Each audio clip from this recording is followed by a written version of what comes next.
Mesdames et messieurs, chers internautes, bonjour, bonsoir, selon que vous me suivez en ce moment. Bienvenue sur la chaîne Albano 13 TV, toujours en musique, vous l'aurez deviné, Zao. Avant d'entrer dans le vif du sujet, je vais vous demander de vous abonner massivement à cette chaîne, de liker cette vidéo et surtout n'oubliez pas d'activer la cloche de notification, ceci pour ne pas rater les prochaines. Né le 24 mars 1955 à Goma Tsetse, dans un district du Poul au Congo-Brazzaville, Casimir Zoba alias Zao fait son éducation musicale dans les chorales religieuses et les ballets traditionnels dès l'âge de 12 ans. Après un passage au sein de la très chrétienne chorale de l'église des Trois Martyrs, il est recruté en tant que percussionniste par l'ensemble Les Anges avec lequel il réalise une tournée internationale dans l'ex-URSS, le Cuba, le Nigeria, pour ne citer que cela. Zao se destine à l'enseignement et intègre l'école normale des instituteurs en 1978. Parallèlement, il continue avec les Anges jusqu'au début des années 80, époque où il se lance dans une carrière solo. En 1982, il reçoit le prix Découverte RFI, en particulier grâce au titre Sorcier ensorcelé. Zao a su imposer son style, une forme très humoristique qui habille des chansons aux thèmes parfois très sensibles, voire tabous en Afrique, comme par exemple la sorcellerie. L'humour est sans doute le pilier de son succès.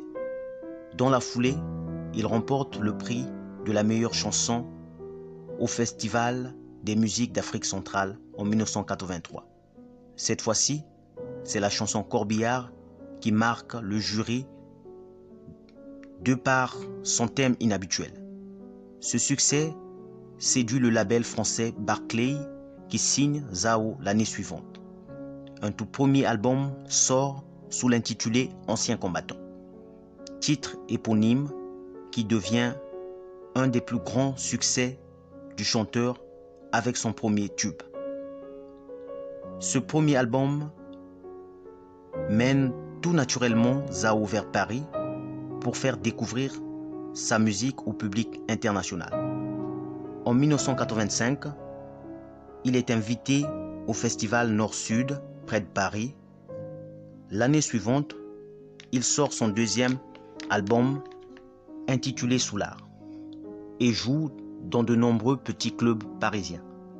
Jusqu'à la fin des années 80, Zao sort un titre presque tous les ans.